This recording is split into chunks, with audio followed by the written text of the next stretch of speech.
I'm David Hester, and I'd like to welcome you to the very first episode of the Hebraic Truth Quest Show on YouTube. First, I guess I'll share with you why I chose to call my website and show the Hebraic Truth Quest. Well, it's because my walk with Yahweh has been a real adventure. I'm sure you could say that for your walk with the Lord as well. I guess, though, my interest in the Hebraic roots of Christianity started when I was looking in the scriptures to see what God said about health and wellness. And while I was searching the scriptures on this subject, I came to realize that Yahweh was not just concerned about my spiritual health, but he was also concerned about my physical health. I learned in the Bible's books of Genesis, Leviticus, and Deuteronomy that God had actually spoke a lot on what was food fit to eat and what wasn't. Then I said to myself, a whole litany of scriptures from the New Testament that to me proved that these dietary laws had been abolished when Messiah was crucified on the cross.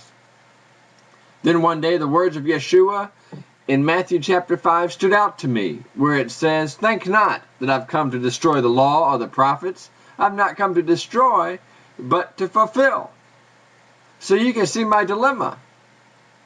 Then, as I was referencing Acts chapter 10, something I'd never seen in this light before hit me like a ton of bricks.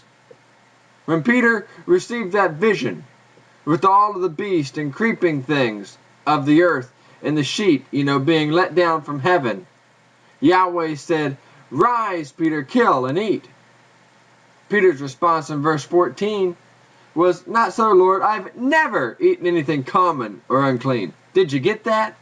Here we see Peter, after the Messiah was crucified, saying, "I have never eaten anything common or unclean."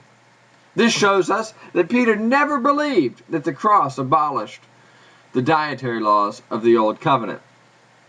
To further make this point, it should be noted that when the Gentiles arrived, Peter said in verse 28, "You know how it's unlawful for a Jew to fellowship with a Gentile, but God has shown me I should not call any man common or unclean."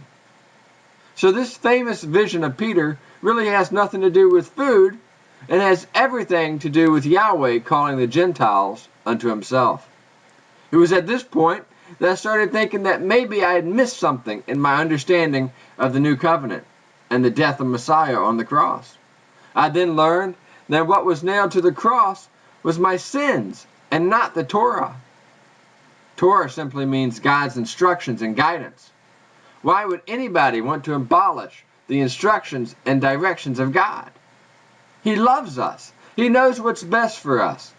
So looking further into the book of Acts, I realized that the Apostle Paul observed the Passover, offered animal sacrifices, observed the seventh-day Sabbath. Talk about a radical transformation of your theology. I figured then that I needed to look into the subject of the Torah and the Hebraic roots of Christianity. Thus, I named my website Hebraic Truth Quest in order to share the journey of myself and others with those whom Yahweh is calling by His Spirit into what I believe to be one of the final revivals in the history of the body of Messiah. If you have any questions or comments regarding this show, please post them below, and I'll do my best to give you a quick answer. Shalom, which means peace, and may Yahweh richly bless you as you study His Word.